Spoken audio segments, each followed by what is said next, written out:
ನಿಮ್ಮ ತೀರ್ಪು ನಿಧಾನವಾಗಿ ಈಗ ಹೊರಬರ್ತಾ ಇದೆ. ಈಗಾಗಲೇ ಕ್ಷೇತ್ರದಲ್ಲಿ ಅಭ್ಯರ್ಥಿಗಳು ಮುನ್ನಡೆಯನ್ನ ಕಾತ್ಕೊಳ್ತಾ ಇರುವಂತದ್ದು. ಸೊರಬ ಕ್ಷೇತ್ರದಲ್ಲಿ ಮಧು ಬಂಗಾರಪ್ಪಗೆ ಮುನ್ನಡೆಯಾಗಿದೆ. 421 ಮತಗಳಿಂದ ಈಗ ಮಧು ಬಂಗಾರಪ್ಪ ಮುನ್ನಡೆಯನ್ನ ಕಾತ್ಕೊಂಡಿದ್ದಾರೆ. ಜೆಡಿಎಸ್ನಿಂದ ಕಣಕ್ಕಿಳಿದಿರುವಂತಹ ಮಧು ಬಂಗಾರಪ್ಪ ಸೊರಬದಲ್ಲಿ 421 ಮತಗಳಿಂದ ಮುನ್ನಡೆಯನ್ನ ಕಾತ್ಕೊಳ್ತಾರೆ.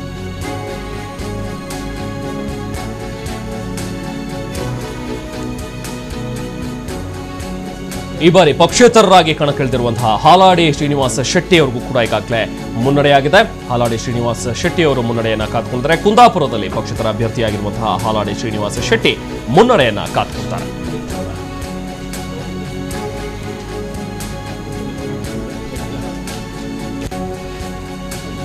8,209 ಮತಗಳಿಂದ ಹಾಲಾಡಿ ಶ್ರೀನಿವಾಸ ಶೆಟ್ಟರು ಮುನ್ನಡೆಯನ್ನ ಕಾತ್ಕೊಂಡಿದ್ದಾರೆ. ಇತ್ತ ಪ್ರಮೋದ್ ಮಧ್ವರಾಜ್ ಕೂಡ ಮುನ್ನಡೆಯನ್ನ ಇನ್ನೂ ಕೂಡ ಕಾತ್ಕೊಂಡಿದ್ದಾರೆ. ಉಡುಪಿಯಲ್ಲಿ ಪ್ರಮೋದ್ ಮಧ್ವರಾಜ್ ಅವರು ಕಾತ್ಕೊಂಡಿರುವಂತದ್ದು. ಉಡುಪಿಯಲ್ಲಿ ಕಾಂಗ್ರೆಸ್ನ ಪ್ರಮೋದ್ ಮಧ್ವರಾಜ್ಗೆ ಮುನ್ನಡೆಯಾಗಿದೆ. ಇನ್ನೂ ಕೂಡ ಮುನ್ನಡೆಯನ್ನ ಕಾತ್ಕೊಂಡಿದ್ದಾರೆ ಪ್ರಮೋದ್ ಮಧ್ವರಾಜ್.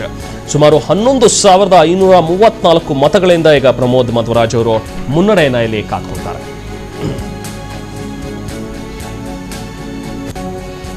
ಹಾಗೆ ಉಳ್ಳಾಳದಲ್ಲಿ ಯುಟಿ ಖಾದರ್ ಮುನ್ನಡೆಯನ್ನ ಕಾತ್ಕೊಂಡಿರುವಂಥದ್ದು. ಭಾರಿ ಮುನ್ನಡೆಯಾಗಿದೆ ಯುಟಿ ಖಾದರ್ಗೆ ಅನ್ನುವಂಥದ್ದು ಗೊತ್ತಾಗ್ತಾ ಇದೆ. ಮುನ್ನಡೆಯನ್ನ ಕಾತ್ಕೊಂಡಿರುವಂತಹ ಯುಟಿ ಖಾದರ್ ಮಂಗಳೂರಿನಲ್ಲಿ ಭಾರಿ ಒಂದು ಮುನ್ನಡೆಯನ್ನ ಕಾತ್ಕೊಂಡಿದ್ದಾರೆ. ಯುಟಿ ಖಾದರ್ 13,000 ಮತಗಳಿಂದ ಇಲ್ಲಿ ಮುನ್ನಡೆಯನ್ನ ಕಾತ್ಕೊಂಡಿದ್ದಾರೆ. ಈಗ ತಾನೇ ಪ್ರಮೋದ್ ಮಧ್ವರಾಜ್ ಅವರು ನೋಡಿದ್ವಿ 11,000 ಚಿಲ್ಲರೆ ಮತಗಳಿಂದ ಮುನ್ನಡೆಯನ್ನ ಕಾತ್ಕೊಂಡಿರುವಂಥದ್ದು. ಇನ್ನು ಗಂಗಾವತಿಗೆ ಬರೋಣ. ಗಂಗಾವತಿಯಲ್ಲಿ ಜೆಡಿಎಸ್ನ ಇಕ್ಬಾಲ್ ಅನ್ಸಾರಿ ಅವರು ಮುನ್ನಡೆಯನ್ನ ಪಡ್ಕೊಂಡಿದ್ದಾರೆ. ಗಂಗಾವತಿಯಲ್ಲಿ ಕಣಕ್ಕಿಳಿದಿರುವಂತಹ ಜೆಡಿಎಸ್ನ ಅಭ್ಯರ್ಥಿ ಇಕ್ಬಾಲ್ ಅನ್ಸಾರಿಗೆ ಈಗ ಮುನ್ನಡೆಯಾಗಿದೆ.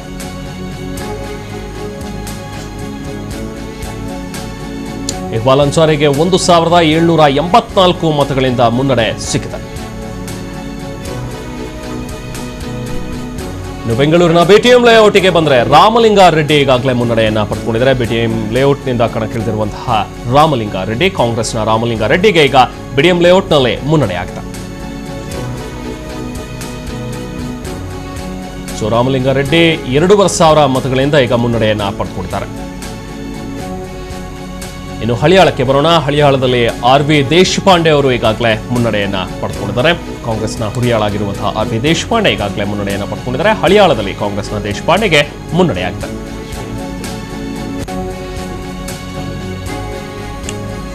ಈಗ ಮತ್ತೊಮ್ಮೆ ಓವರಾಲ್ ಟ್ಯಾಲಿ ನೋಡೋಣ. ಯಾವ ರೀತಿಯಾಗಿ ಪಕ್ಷಗಳ ಬಲಾಬಲ ಇದೆ, ಈಗಾಗಲೇ ಮುನ್ನಡೆಯನ್ನ ಯಾರು ಕಾತ್ಕೊಂಡಿದ್ದಾರೆ ಅನ್ನುವಂಥದ್ದು ಎಕ್ಸಾಕ್ಟ್ ನಿಖರವಾದಂತಹ ಮಾಹಿತಿಯನ್ನು ತಾವು ನೋಡ್ತಾ ಇದ್ದೀರಾ.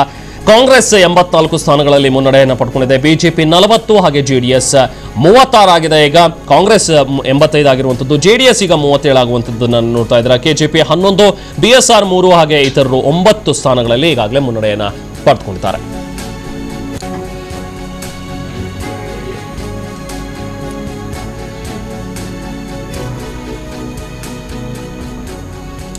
ಲಕ್ಷ್ಮಣ್ ರೆಹಮಾನ್, ಈಗ ನಮ್ಮ ಜೊತೆಗೆ ಕೆಜೆಪಿಯ ನಾಯಕರಾದಂತಹ MD ಲಕ್ಷ್ಮಣ್ ಕೂಡ ಚರ್ಚೆಯಲ್ಲಿ ಬರ್ತಾರೆ.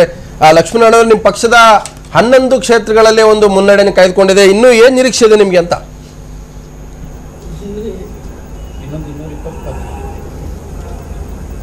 ಹಲೋ ಲಕ್ಷ್ಮೀನಾರಾಯಣ ಅವರೇ, 11 ಸ್ಥಾನಗಳಲ್ಲಿ ನಿಮ್ಮ ಪಕ್ಷದ ಅಭ್ಯರ್ಥಿಗಳು ಮುನ್ನಡೆಯನ್ನು ಕಾಯ್ದುಕೊಂಡಿದ್ದಾರೆ. ನಿಮ್ಮ ನಿರೀಕ್ಷೆ, ಟಾರ್ಗೆಟ್ ಎಕ್ಸಾಕ್ಟ್ ನಿಮ್ಮ ಲೆಕ್ಕಾಚಾರ ಏನು ಅಂತ? ನಾನು ಮೊದಲಿಂದಲೂ ಕೂಡ ಏನು ಪ್ರಸ್ತಾಪ ಮಾಡ್ತಾ ಇದ್ದು, ಕರ್ನಾಟಕ ಜನತಾ ಪಾರ್ಟಿ 4 ತಿಂಗಳ ಹಿಂದಷ್ಟೇ ಪ್ರಾರಂಭ ಆಗಿರ್ತಕ್ಕಂಥ ಪಕ್ಷ, ಹೊಸ ಪಕ್ಷ. ಆ ದೃಷ್ಟಿಯಿಂದ ನಾವು ಆಡಳಿತ ಮಾಡುವಷ್ಟು ಸೀಟನ್ನು ಗೆಲ್ಲಬೇಕು ಅಂತಕ್ಕಂಥ ಹೋರಾಟವನ್ನು ನಮ್ಮ ನಾಯಕರಾಗಿರ್ತಕ್ಕಂಥ ಸನ್ಮಾನ್ಯ ಯಡಿಯೂರಪ್ಪನವರ ನೇತೃತ್ವದಲ್ಲಿ ಸುಮಾರು 210 ಕ್ಷೇತ್ರಗಳಲ್ಲಿ ಅಭ್ಯರ್ಥಿಗಳನ್ನು ಹಾಕಿ ನಾವು ಹೋರಾಟ ಮಾಡಿದ್ದೇವೆ. ಫಲಿತಾಂಶ ಈಗಲೇ ಹೇಳಲಿಕ್ಕೆ ಏನೂ ಕೂಡ ಬರೋದಿಲ್ಲ.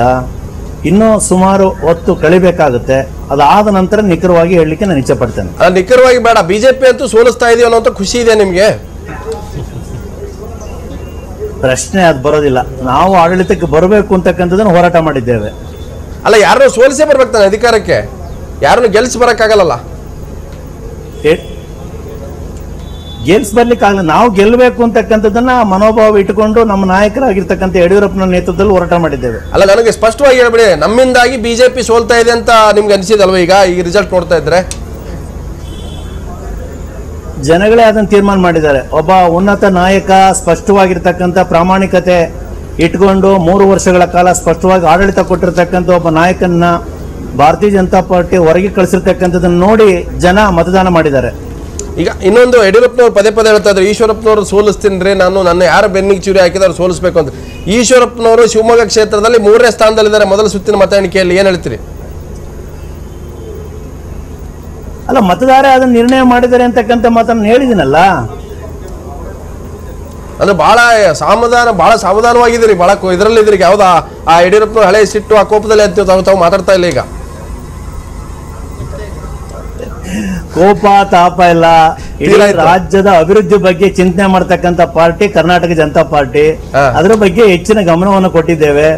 ಆ ದೃಷ್ಟಿಯಿಂದ ಈ ಫಲಿತಾಂಶ ಹೊರಕ್ಕೆ ಬಂದ ನಂತರ ಸ್ಪಷ್ಟವಾಗಿ ನಾವು ತೀರ್ಮಾನ ತಗೊಂತೇವೆ. ಆಯ್ತು ಲಕ್ಷ್ಮಣರವರಿಗೆ. ಮಧುಸೂದನವರೇ, ನಿಮ್ಮ ಅಧ್ಯಕ್ಷರಾಗಿ ಕೆಲಸ ಮಾಡಿದಂಥವ್ರು DCM ಈಶ್ವರಪ್ಪನವರು ಮೊದಲ ಸುತ್ತಿನಿಂದಲೂ ಕೊನೆಯವರೆಗೂ ಕೂಡ ಮುನ್ನಡೆಯನ್ನು ಕಾಯ್ಕೋಬೇಕು, ಅದು ಒಂದು ನಿರೀಕ್ಷೆ ಒಬ್ಬ ನಾಯಕನ. ಆದ್ರೆ ಮೊದಲ ಸುತ್ತಿನಲ್ಲಿ 3ನೇ ಸ್ಥಾನಕ್ಕೆ ಹೋಗಿದ್ದಾರೆ. ಮಧುಸೂದನ್ ಅವ್ರ ಹತ್ರ ನಾನು ಮಾತಾಡ್ತೀನಿ. ಮಂಡ್ಯದಲ್ಲಿ ಈಗ ಅಂಬರೀಷ್ಗೆ ಭಾರಿ ಮುನ್ನಡೆ ಆಗಿದೆ ಅನ್ನುವಂಥದ್ರ ಬಗ್ಗೆ ಈಗ ನಾವು ನೋಡ್ತಾ ಇದ್ದೀವಿ. ಮಂಡ್ಯದಲ್ಲಿ ಅಂಬರೀಷ್ಗೆ ಭಾರಿ ಮುನ್ನಡೆ ಆಗಿರುವಂಥದ್ದು. ಅಂಬರೀಷ್ ಸುಮಾರು 2300 ಮತಗಳಿಂದ ಈಗಾಗಲೇ ಮುನ್ನಡೆಯನ್ನ ಇಲ್ಲಿ ಕಾತ್ಕೊಂಡಿದ್ದಾರೆ. 2300 ಮತಗಳಿಂದ ಈಗ ಅಂಬರೀಷ್ಗೆ ಮುನ್ನಡೆ ಆಗಿದೆ.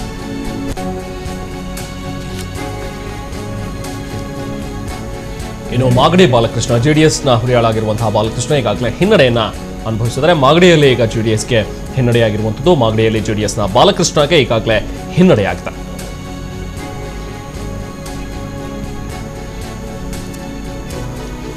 ಇಲ್ಲಿ ಕಾಂಗ್ರೆಸ್ನ ಮಂಜುನಾಥ್ಗೆ ಮುನ್ನಡೆಯಾಗಿರುವಂಥದ್ದನ್ನು ನಾವೀಗ ನೋಡ್ತಾ ಇದ್ವಿ. ಜೆಡಿಎಸ್ನ ಬಾಲಕೃಷ್ಣ ಅವರಿಗೆ ಹಿನ್ನಡೆಯಾಗಿದೆ. ಮಂಜುನಾಥ್ಗೆ ಸುಮಾರು 95 ಮತಗಳಿಂದ ಈಗ ಮುನ್ನಡೆ ಆಗಿದೆ. ಇನ್ನು ತೇರದಾಳ ಕ್ಷೇತ್ರಕ್ಕೆ ಬರೋಣ. ತೇರದಾಳ ಕ್ಷೇತ್ರದಲ್ಲಿ ಉಮಾಶ್ರೀ ಅವರು ಈಗ ಮುನ್ನಡೆಯನ್ನ ಪಡೆದುಕೊಂಡಿರುವಂಥದ್ದು. ಕಾಂಗ್ರೆಸ್ನ ಅಭ್ಯರ್ಥಿಯಾಗಿರುವಂತಹ ಉಮಾಶ್ರೀ ಈಗ ಮುನ್ನಡೆಯನ್ನ ಪಡೆದುಕೊಂಡಿದ್ದಾರೆ. ತೇರದಾಳ ಕ್ಷೇತ್ರದಲ್ಲಿ ಕಾಂಗ್ರೆಸ್ ಮುನ್ನಡೆಯನ್ನ ಪಡೆದುಕೊಂಡಿದೆ.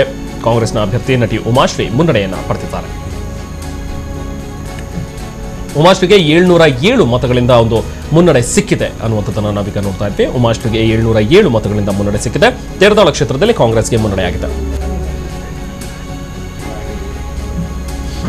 ಇನ್ನು ಹುಬ್ಬಳ್ಳಿ ಧಾರವಾಡ ಸೆಂಟ್ರಲ್ ಕ್ಷೇತ್ರದಿಂದ ಕಣಕ್ಕಿಳಿದಿರುವಂತಹ ಜಗದೀಶ್ ಶೆಟ್ಟರ್, ಸಿಎಂ ಜಗದೀಶ್ ಶೆಟ್ಟರ್ಗೆ ಈಗ 2ನೇ ಸುತ್ತಿನಲ್ಲೂ ಕೂಡ ಮುನ್ನಡೆಯಾಗಿದೆ. 2ನೇ ಸುತ್ತಿನ ಮತ ಎಣಿಕೆ ಕಾರ್ಯ ಮುಕ್ತಾಯವಾಗಿರುವಂಥದ್ದು. ಇದರಲ್ಲೂ ಕೂಡ ಜಗದೀಶ್ ಶೆಟ್ಟರ್ ಮುನ್ನಡೆಯನ್ನ ಕಾತ್ಕೊಂಡಿದ್ದಾರೆ. 2361 ಮತಗಳಿಂದ ಈಗ ಜಗದೀಶ್ ಶೆಟ್ಟರ್ ಮುನ್ನಡೆಯನ್ನ ಕಾತ್ಕೊಂಡಿದ್ದಾರೆ. 2ನೇ ಸುತ್ತಿನ ನಂತರ 2361 ಮತಗಳಿಂದ ಮುನ್ನಡೆಯಲ್ಲಿದ್ದಾರೆ ಸಿಎಂ ಜಗದೀಶ್ ಶೆಟ್ಟರ್.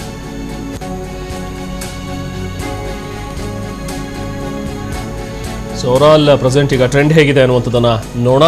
ಯಾವ ಪಕ್ಷ ಹೆಚ್ಚಿನ ಒಂದು ಮುನ್ನಡೆಯನ್ನು ಪಡ್ಕೊಂಡಿದೆ ಅಂತ ನೋಡ್ತಾ ಹೋದ್ರೆ ಕಾಂಗ್ರೆಸ್ 81 ಸ್ಥಾನಗಳನ್ನ ಈಗಾಗಲೇ 89 ಸ್ಥಾನಗಳಲ್ಲಿ ಮುನ್ನಡೆಯನ್ನು ಪಡ್ಕೊಂಡಿರುವಂಥದ್ದು. ಬಿಜೆಪಿ 39 ಸ್ಥಾನಗಳು, JDS 36, ಹಾಗೆ KJP 12, BSR 3 ಸ್ಥಾನಗಳು, ಇತರರು 9 ಸ್ಥಾನದಲ್ಲಿ ಈಗ ಮುನ್ನಡೆಯನ್ನ ಪಡೆದುಕೊಂಡಿದ್ದಾರೆ. ಎಕ್ಸಾಕ್ಟ್ ಆದಂತಹ ನಿಖರವಾದಂತಹ ಒಂದು ಮಾಹಿತಿಯನ್ನು ತಾವೀಗ ಗಮನಿಸ್ತಾ ಇದ್ದೀರಾ. ಸೊ ಇನ್ನೂ 33 ಕಾನ್ಸ್ಟಿಟ್ಯೂನ್ಸಿಗಳ ಒಂದು ಟ್ರೆಂಡ್ ನಮಗೆ ಗೊತ್ತಾಗಬೇಕಾಗಿರುವಂಥದ್ದು.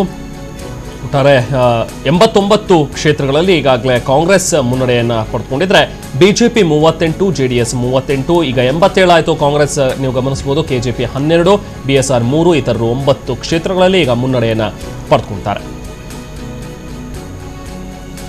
ಇನ್ನು ಅರಭಾವಿ ಕ್ಷೇತ್ರದಿಂದ ಕಣಕ್ಕಿಳಿದಿರುವಂತಹ ಬಾಲಚಂದ್ರ ಜಾರಕಿಹೊಳಿ ಅವರು ಕೂಡ ಈಗಾಗಲೇ ಮುನ್ನಡೆಯನ್ನ ಪಡೆದುಕೊಂಡಿದ್ದಾರೆ. ಅರಭಾವಿಯಲ್ಲಿ ಬಾಲಚಂದ್ರ ಜಾರಕಿಹೊಳಿ ಅವರಿಗೆ ಮುನ್ನಡೆ ಆಗಿರುವಂಥದ್ದು. ಬಿಜೆಪಿಯಿಂದ ಕಣಕ್ಕಿಳಿದಿರುವಂತಹ ಬಾಲಚಂದ್ರ ಜಾರಕಿಹೊಳಿ ಅವರು ಅರಭಾವಿಯಲ್ಲಿ ಈ ಬಾರಿಯೂ ಕೂಡ ಮುನ್ನಡೆಯನ್ನ ಪಡೆದುಕೊಂಡಿದ್ದಾರೆ. ಸುಮಾರು 7608 ಮತಗಳಿಂದ ಜಾರಕಿಹೊಳಿಗೆ ಈಗ ಮುನ್ನಡೆಯಾಗಿದೆ.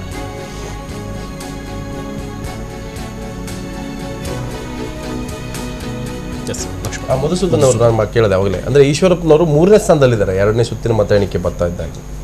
ಸರ್ ನಾನು ಹೇಳಿದ್ನಲ್ಲ, ಇದು ತುರುಸಿನ ಮತದಾನ ನಡೀತಾ ಇರುವಂಥ ಕಾಲ. ಇದು ಬಹಳ ಹೇಮಾಹೇಮಿ ಯುದ್ಧಗಳು ನಡೀತಾ ಇರುವಂಥ ಸಮಯ ಇದು. ಅಲ್ಲಿ ಶಿವಮೊಗ್ಗ ಜಿಲ್ಲೆಯಲ್ಲಿ ನಮ್ಮ ಪಕ್ಷದ ಹಿರಿಯ ನಾಯಕರಾಗಿದ್ದಂಥವರು ಯಡಿಯೂರಪ್ಪನವರು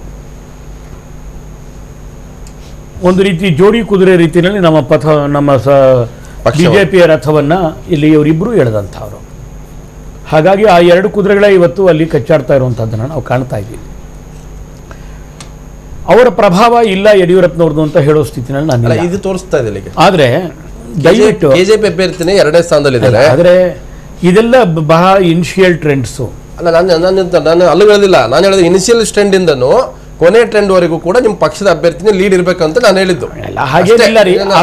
ಗೆಲ್ಲಬಹುದು ನೀವು. ನಾನು ಹೇಳ್ತಾರೆ ಈಶ್ವರಪ್ಪನವ್ರಿಗೆ ಗೆದ್ರೆ ಗೆಲ್ಲಿ, ಆದ್ರೆ ಈ ಟ್ರೆಂಡ್ ನೋಡ್ತಾ ಇದ್ರೆ ಎಲ್ಲೊಂದ್ ಕಡೆ ಅವ್ರಿಗೆ ಅನ್ಸುತ್ತೆ ಈಗ ಏನಪ್ಪಾ ನನ್ನ ಹಿನ್ನಡೆ ಆಗ್ಬಿಡ್ತಲ್ಲ ಅಂತ. ಇಲ್ಲ ಸರ್, ಹಾಗಿಲ್ಲ. ನಾನು ನಿಮ್ಗೊಂದು ಈ ಕ್ಷಣಕ್ಕೆ ಅನ್ಸಲ್ವಾ? ಇಲ್ಲ, ಒಂದು ನಾನು ಹೇಳ್ತಾ ಇರುವಂತದ್ದು ಅಲ್ಲ, ಯಾವುದೇ ಊರಿನಲ್ಲಿ ಯಾವುದೇ ವ್ಯಕ್ತಿಗೆ ಇಡೀ ತನ್ನ ಕ್ಷೇತ್ರದಲ್ಲಿ ಈವನ್ ಆಗಿ ಎಲ್ಲ ಮತಪೆಟ್ಟಿಗೆಗಳಲ್ಲೂ ಅವನು ಲೀಡ್ ಗೆದ್ದು ಬರ್ತಾನೆ ಅಂತನ್ನುವಂಥ ಸ್ಥಿತಿ ಭಾರತದಲ್ಲಿ ಕಡಿಮೆ ಇದ್ದಾವೆ. ನಾನು ಹಿನ್ನಡೆ ನಾನು ಯಾಕೆ ನಿಮ್ಗೆ ಕೇಳ್ತಾ ಇದ್ದೀನಿ ಪ್ರಭಾಕರ್ ಅವರೇ, ಈಗ 4913 ಓಟ್ಗಳು ಕಾಂಗ್ರೆಸ್ಗೆ ಬಂದರೆ KJP 3906 ಓಟ್ ಬಂದಿದೆ. ಅಂದರೆ BJP 2591 ಓಟು. ನಿಮ್ಗೆ ಅಂತರ ನೋಡ್ತಾ ಇದ್ರೆ ಹೆಚ್ಚು ಕಮ್ಮಿ 2000 ಚಿಲ್ಲರೆ ಓಟ್ ಇದೆ. ನಿಜ. ಒಬ್ಬ ಪಕ್ಷದ ಒಂದು ನಿಮಿಷ ಒಬ್ಬ ಯಾವುದೇ ಪಕ್ಷದ ಅಧ್ಯಕ್ಷರಾಗಿರಲಿ, ಅವರು ಒಂದು ಶಾಸಕ ಸ್ಥಾನಕ್ಕೆ ಸ್ಪರ್ಧೆ ಮಾಡಿದಾಗ ತಾವು ಹೇಳಿದಾಗೆ ಅವರು ಮೊದಲಿಂದ ಕೊನೆಯವರೆಗೂ ಲೀಡ್ ಬರಬೇಕು. ಹಾಗೆ ನಮಗೆ ಒಂದು ಮೆಸೇಜ್ ಬರ್ತಾ ಇರ್ತಾರೆ. ನೋಡ್ತಾರೆ ಟಿವಿನ ನೋಡ್ತಕ್ಕಂಥ ಒಬ್ಬ ಅಭ್ಯರ್ಥಿ ಆಗಿದ್ರಿ ಏನು ಅನ್ಸುತ್ತೆ ಆರಂಭದಲ್ಲಿ? ಖಂಡಿತ 1000% ಆತಂಕ ಜೊತೆನಲ್ಲಿ ಏನಪ್ಪಾ ನನ್ನ ಅಧ್ಯಕ್ಷತೆಯಲ್ಲಿ ನನ್ನ ಪಕ್ಷ ಈ ತರ ಆಯ್ತಲ್ಲ ನೋಡಿ. ಅಲ್ಲ, ನೀವು ಹೇಳಿದ್ರಿ ಕಳೆದ ಬಾರಿ ರಾಮದಾಸ್ ಹಿನ್ನಡೆ ಅಂತ ಹೇಳಿದ್ರಿ, ಮತ್ತೆ ಹಿನ್ನಡೆ ಇಲ್ಲಿ ನೋಡಿ. ಅಲ್ಲ, ಮುನ್ನಡೆ